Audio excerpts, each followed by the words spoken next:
नमस्कार मित्रों, मैं स्वागत करता हूं एक बार फिर से अपने चैनल मैथ्स का अड्डा में, जिसमें मैं आज की video lecture number 3 complex number के रिगार्डिंग जो अपना टॉपिक है modulus and conjugate. Right, conjugate हम किस तरीके से निकालते हैं एंड मॉडुलस हम किस तरीके से निकालते हैं। कोई कॉम्प्लेक्स नंबर दे रखा होगा एंड जो अगला टॉपिक बनेगा हमारा स्क्वायर रूट। किसी भी कॉम्प्लेक्स नंबर का अगर हमें स्क्वायर रूट फाइंड आउट करना है तो वो हम किस तरीके से निकालते हैं। इससे पहले वीडियोज़ में मेरे बच्चों हम डिस्कस कर चुके थे कॉम्प्लेक्स नंबर क्या होता है एंड एक जो ऑपरेशंस थे कॉम्प्लेक्स नंबर के regarding subtraction, multiplication, addition, division, क्या क्या कंडीशन रहती हैं एडिशन के लिए, क्या क्या कंडीशन रहती है मल्टीप्लिकेशन के लिए, किस किस टाइप से मल्टीप्लाई हम करते हैं, वो एक प्रोसेस हम जनरल मेथड के जरिए सीख चुके हैं। ठीक है, अगर वो कॉन्सेप्ट आपने नहीं सीखा है, नहीं आता, तो इससे पिछली वीडियो में आप जा सकते हैं।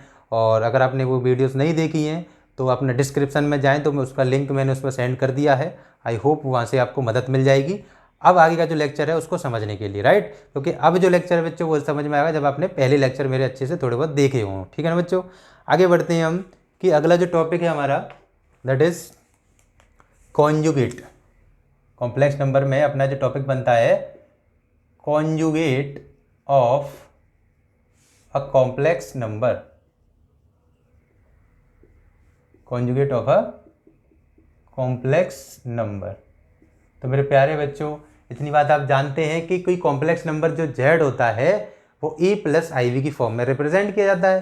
तो let suppose let z equals to e plus i v be a complex number. हमने क्या लिया, कोई एक कॉम्प्लेक्स नंबर ले लिया। Right, then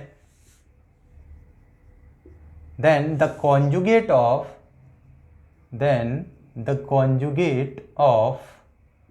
z is represented by z bar. ठीक है बच्चों, तो कहीं भी आपको z पे बार लगा हुआ दिख जाए इसका मतलब वो बोलेगा नहीं कि इसका कॉन्जुगेट निकालना है। आपको खुद समझना होगा कि z पे जो बार लगा हुआ है इसका मीन्स ये है कि आपको उसका कॉन्जुगेट फाइंड करना है। अब कॉन्जुगेट फाइंड करने के लिए कैसे करना होगा, सर ने ये तो हमें बताया ही नहीं। तो बच्चों सब्र करो, स्टार्ट करते हैं। ठीक, z मेरा कोई कॉम्प्लेक्स नंबर था, z बार आपको निकालना है। तो सिंपल सा एक फंडा आपको याद रखना है कि इमेजिनरी पार्ट जो दिख रहा है आपको उसका केवल साइन चेंज कर देना है। पॉजिटिव का हो तो नेगेटिव का कर देना है, नेगेटिव हो तो पॉजिटिव कर देना है। राइट, क्या कर देंगे बच्चों, e माइनस का आई टाइम्स ऑफ b, क्योंकि मुझे पता है कि मेरा जो नंबर था z वो क्या था, e प्लस का आई वी था। अगर माइनस का आई वी होता तो फिर मैं यहाँ पर क्या कर देता, पॉजिटिव बना देता। ठीक है बच्चों, एक एक बात आप ध्यान से समझेंगे तो मुझे नहीं लगता कि आपको एक बार से ज़्यादा दूसरी बार कोई वीडियो देखने की जरूरत पड़ेगी और कोई कंसेप्ट मुझे नहीं लगता कि इधर कॉम्प्लेक्स नंबर का आपके हाथ से बचने वाला है। ठीक है, एक एक क्वेश्चन आप चुन चुन के निकालने वाले हो। ठीक है बच्चों, बस होपफुली पीसफुली आप ध्यान से आप इसको देखते रहें। ठीक है बच्चों, तो कॉम्प्लेक्स नंबर का अगर हमें कॉन्जुगेट निकालना है, लेट सपोज अगर हमें कोई complex number z equals to दे रखा है 5 माइनस के 3i, कुछ नहीं करना। अगर ये नेगेटिव का है तो अच्छा, एक बात और कंसेप्ट ध्यान रखना कि इमेजिनरी पार्ट का ही साइन चेंज करना है, रियल पार्ट पे वहां पर कोई फर्क नहीं पड़ने वाला। रियल पार्ट नेगेटिव है तो नेगेटिव का ही लिख देंगे, पॉजिटिव है तो पॉजिटिव का लिख देंगे।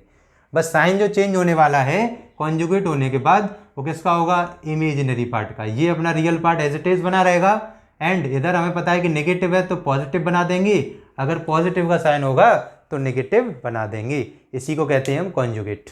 ठीक है बच्चों, जो अभी हमने डिवाइड किया था पिछले से पिछली वीडियो में तो उसके कॉन्जुगेट से डिवाइड लगाया था। तो कॉन्जुगेट वर्ड मैंने वहाँ बताया जरूर था, यानी कि स्टार्ट जरूर किया था, लेकिन उसका कंसेप्ट नहीं बताया था क्योंकि अभी कॉन्सेप्ट हम सीखे नहीं थे। तो कॉन्जुगेट का मीन्स बस यही होता है कि बस इमेजिनरी पार्ट का हम क्या कर देते हैं, साइन चेंज कर देते हैं। राइट, इमेजिनरी पार्ट का अगर पॉजिटिव साइन है तो हम नेगेटिव लगा देंगे और नेगेटिव साइन है तो बच्चों पॉजिटिव लगा देंगे। राइट, अगला जो अपना टॉपिक बनता है दैट इज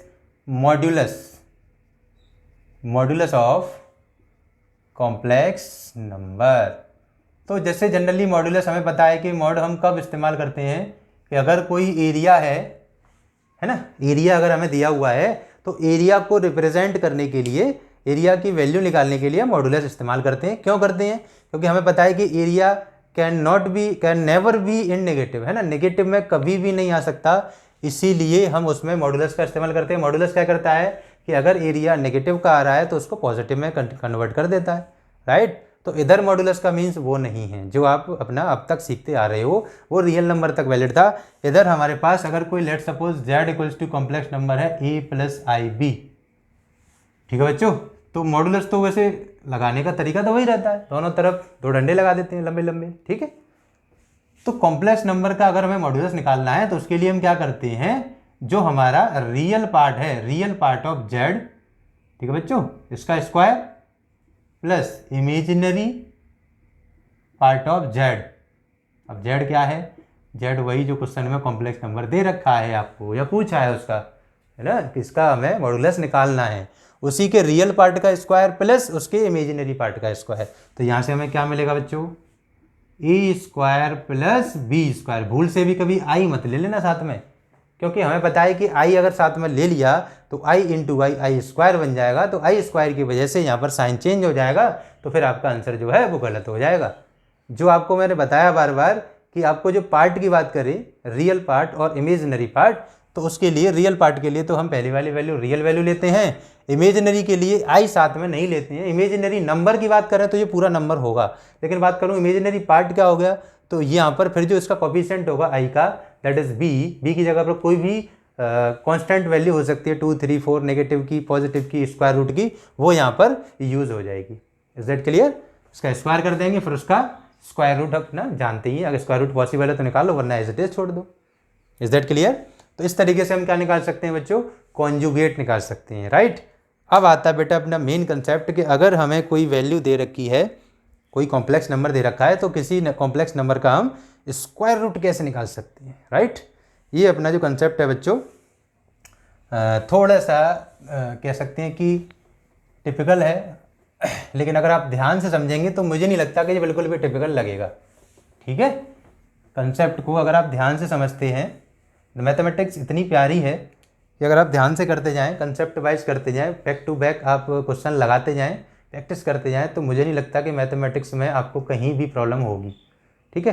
बच्चे क्या करते हैं कि जनरली कोई सिचुएशन होती है तो उससे कम बैक कर लेते हैं, लेकिन कब तक कम बैक करोगे यार, लड़ा करो थोड़ा सा, ठीक। तो अभी हम निकालने वाले हैं बच्चों square root of complex number.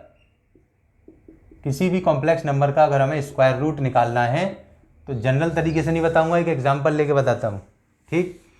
Late suppose z equals to कोई कॉम्प्लेक्स नंबर है जिसका स्क्वायर रूट अगर आपको निकालना है 5 + 3i, ठीक है बच्चों। आई थिंक अगर मैं क्वेश्चन जो है इसी का यूज़ करूँगा तो इससे मुझे हेल्प रहेगी, राइट। क्योंकि स्क्वायर रूट की केस में अगर मैंने अपने तरीके से क्वेश्चन ले लिया तो क्वेश्चन आगे जाके कहीं ना कहीं फंस जाएगा, इसलिए आई होप, मैं उम्मीद करता हूँ कि जो क्वेश्चन है वो अपनी बुक से ही लिया जाए, राइट। तो चलिए, तो 5 माइनस का 5 + 12y, राइट। तो ये क्वेश्चन है, ठीक है बच्चों। तो क्वेश्चन उसी तरीके से सेट होता है जिसका हमें स्क्वायर रूट निकालना पॉसिबल हो जाए, क्योंकि आगे जाके फिर क्वेश्चन फंस जाएगा। चलिए, तो हमें इसका निकालने का तरीका होता है, आपको लेट करना होगा, let z equals to x + iy। एक कॉम्प्लेक्स नंबर आपने लेट कर लिया z के इक्वल में, ठीक है बच्चों। आप स्क्वायर रूट किसका निकालने वाले हो, इस नंबर का, तो हमें पता है हम क्या लगा देंगे, इस पर स्क्वायर रूट का साइन लगा देंगे, √5 + 12y, राइट। z की वैल्यू क्या है उसके सामने रख देंगे जो हमने लेट की है, x + iy। इतना काम कर सकते हैं आप, इसमें कोई प्रॉब्लम नहीं है। आगे बढ़ते हैं हम, ऑन स्क्वायरिंग बोथ साइड, दोनों तरफ हमने क्या किया, स्क्वायर किया, तो यहाँ से स्क्वायर करेंगे तो अंडर रूट हट जाएगा, ये बात आप जानते हैं। -5 + 12y इक्वल्स टू, इसका होल स्क्वायर करेंगे बच्चों तो x + iy का होल स्क्वायर हो जाएगा। इसका होल स्क्वायर ओपन करना आप जानते हैं, दैट इज x स्क्वायर, यानी कि a + b का होल स्क्वायर आप जानते हैं, a² + b² + 2ab, यानी कि a² + b² यानी कि i का भी स्क्वायर, y का भी स्क्वायर, प्लस 2ab का मतलब 2 × x × y × i, तीनों चीज़ मल्टीप्लाई करके लिख दी मैंने। इधर अपना जो है बेटा वो सेम चलता रहेगा, ठीक है बच्चों। ये अपना 12y आया, ठीक। अभी हमने क्या सीखा यहाँ से कि अगर हमें क्या करना है बच्चों कि i² की वैल्यू जो है वो हम जानते हैं ऑलरेडी क्या होती है, -1। हमने अप्लाई करी तो क्या बना, x² माइनस का y², क्योंकि यहाँ i² की वैल्यू -1 रखी तो माइनस प्लस माइनस हो गया, और +2 × x y × i। अब यहाँ से क्लियर कट हमें ये पता चला कि इमेजिनरी पार्ट यहाँ से कौन सा है और रियल पार्ट यहाँ पे कौन सा है। तो ये मेरा रियल पार्ट है, क्योंकि यहाँ पर कोई भी इमेजिनरी पार्ट यहाँ पर आई की वैल्यू नहीं जुड़ी हुई है, केवल यहाँ पर ये एक्स स्क्वायर वाई स्क्वायर है, तो ये रियल पार्ट बन गया। तो यहाँ से मुझे x square minus y square की वैल्यू मिली मुझे -5। ठीक है बच्चों, दूसरी इसको इक्वेशन फर्स्ट मान लेते हैं। दूसरी हमें यहाँ से इसको अगर इसके कंपेयर करें तो आई से आई हट जाएगा, तो 2xy इक्वल्स टू मिला मुझे 12i। राइट, इतनी बात, यहाँ तक कोई समस्या? आई होप कोई प्रॉब्लम नहीं होनी चाहिए। ठीक है बच्चों, तो ये हमें कितना मिल गया।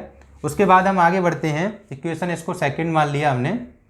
ठीक, एक आइडेंटिटी अगर आपको पता हो कि जैसे अगर मुझे x प्लस वाई का होल स्क्वायर निकालना है और x माइनस वाई का होल स्क्वायर करना है, राइट, x प्लस वाई का होल स्क्वायर, और इसको अगर मैं माइनस करूँ, यहाँ से क्या करूँ बच्चों, माइनस करूँ, तो ये मुझे 4 times of x plus x into y के बराबर हो जाता है। इसके बराबर हो जाता है बेटा 4 times of x into y. बोलो इतना होगा कि नहीं होगा? आई होप इतना आप सब बच्चे जानते होंगे। लेकिन अगर मुझे इनका स्क्वायर निकालना है, क्योंकि मुझे पता है यहाँ पर स्क्वायर है, यहाँ पर भी स्क्वायर है, तो इस पर भी स्क्वायर लगाया, इस पर भी स्क्वायर लगाया, इस इधर भी स्क्वायर लगाया।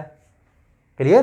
तो ये बच्चों ये तो 4 ही होगा, लेकिन यहाँ पर भी स्क्वायर, इधर भी स्क्वायर आ जाएगा, क्योंकि इसका अगर आप आइडेंटिटी ओपन करो, इसकी आइडेंटिटी ओपन करो, दोनों को माइनस करो, इसके इक्वल आ जाता है। ठीक है, आप एक बार चेक कर सकते हैं, नो डाउट। ठीक, अब इसको मैं इधर ट्रांसपोज करूँ तो लेट सपोज मुझे क्या मिलने वाला है, x square plus y square is equals to x minus y, यानी कि x square minus y square का होल स्क्वायर, और plus 4x square y square तो ऑलरेडी था। तो एक काम कर लेता हूँ मैं हल्का सा, कि 4x स्क्वायर वाई स्क्वायर की जगह पे मैं 2xy का होल स्क्वायर लिख सकता हूँ। बोलो क्यों? क्योंकि हमें पता है कि 4 का स्क्वायर रूट 2 होता है, एक्स स्क्वायर वाई स्क्वायर को मैं 2xy लिख सकता हूँ। ठीक है, तो अभी मैं यहाँ से x square minus y square की वैल्यू पुट करूँगा, -5, तो -5 का स्क्वायर लगा हुआ बच्चों 25 हो जाएगा। 2xy की वैल्यू मुझे पता है, इधर क्या दे, सॉरी यहाँ पर आई साथ में नहीं आएगा, राइट, क्योंकि आई से आई तो कैंसिल हो गया, इमेजिनरी पार्ट नहीं आता है। तो 2xy की वैल्यू क्या आई बच्चों, 12, तो यहाँ पर 12 का स्क्वायर हो जाएगा, दैट इज़ 144। डायरेक्ट लिख देते हैं हम, कोई दिक्कत नहीं, जानते हैं हम। तो ये हमारा एड ऑन करने के बाद दैट इज़ 169 आया। इधर स्क्वायर है बच्चों, तो इधर स्क्वायर है, तो आप इतनी बात जानते हैं, इधर स्क्वायर हटाएंगे तो इधर अंडर रूट आता है, तो x square plus y square की जो वैल्यू आई वो 13 आई मेरे पास। इक्वेशन फर्स्ट सेकंड बन गई थी, अब मेरी इक्वेशन थर्ड बन गई है। सेकंड और थर्ड जो इक्वेशन थी फर्स्ट सेकंड, उन दोनों से मुझे एक थर्ड इक्वेशन मिली। अब मैं क्या करूँगा, फर्स्ट और थर्ड को सॉल्व कर लूँगा।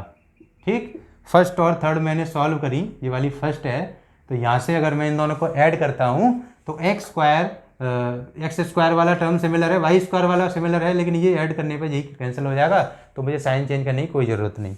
तो वाई स्क्वायर से y square cancel, x square add on होकर 2x स्क्वायर आया, 13 - 5 किया बच्चों तो कितना आया, 8 आया हमारे पास।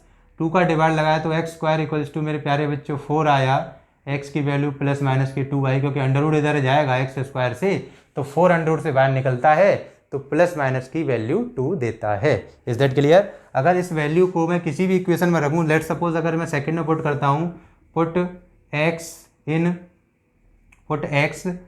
इक्वेशन सेकंड में पुट करता हूँ बेटा, एक्स की वैल्यू अगर -2 पुट करता हूँ तो वाई की वैल्यू मुझे क्या मिलेगी, आप डायरेक्ट कर सकते हैं। -2 पुट किया, एक्स की वैल्यू -2 पुट करेंगे, माइनस प्लस कितना हो जाएगा, मल्टीप्लाई होकर -4 डिवाइड करेंगे बच्चों तो -3 आएगा। अगर आप वाई की वैल्यू एक्स की वैल्यू पॉजिटिव का करेंगे 2, तो बस सेम आएगा, लेकिन बस साइन हमारा चेंज हो जाएगा, नेगेटिव है तो नेगेटिव की वैल्यू, पॉजिटिव है तो पॉजिटिव की वैल्यू। ये अपनी एक्स और वाई की वैल्यूज़ आ गई। ये जो वैल्यूज़ थी बेटा वो हमने किसके इक्वल मानी थी, एक कॉम्प्लेक्स नंबर जेड के इक्वल मानी थी। तो यहाँ पर 2 वैल्यूज़ आ रही हैं, तो आंसर भी 2 आएंगे हमारे पास। एक आएगा 2 + 3i, क्योंकि जब मैं पॉजिटिव का ले रहा हूँ तो पॉजिटिव के ले लिए दोनों मैंने, और दूसरा मेरे पास आएगा -2 और -3i। ये अपने निकल के आए बच्चों फाइनली आंसर, कि हमें स्क्वायर रूट निकालेंगे तो ये भी आंसर आ सकता है और एक आंसर ये भी आ सकता है। I hope it will clear that. अगर ये इधर नहीं दिख पा रहे हैं तो ये हमारे z इक्वल्स टू, इसको आप इस तरीके से भी लिख सकते हो, +-2 + 3i। कैसे? प्लस यूज़ कर रहे हो दोनों जगह प्लस, माइनस यूज़ कर रहे हो तो दोनों जगह माइनस का मल्टीप्लाई हो गया। ठीक, this is your final answer for finding the square root of any complex number. तो इस तरीके की सिचुएशंस में बेटा कॉम्प्लेक्स नंबर का अगर हमें स्क्वायर रूट निकालना हो तो आपको जो मेथडोलॉजी है वो यही लगानी होगी हर क्वेश्चन के लिए। अब आप बोलोगे सर स्क्वायर रूट निकालने के लिए तो सर कॉम्प्लेक्स नंबर में तो बहुत टेढ़ी बात हो गई, तो बेटा क्या करूँ, लगाना पड़ेगा, कॉम्प्लेक्स नंबर है, थोड़ी सी तो कॉम्प्लेक्स बनेगी ना, कॉम्प्लेक्सिटी आएगी थोड़ी सी, राइट। तो आज के लिए बेटा इतने काफ़ी, आगे की वीडियो में और क्वेश्चन डिस्कस करता हूँ मैं।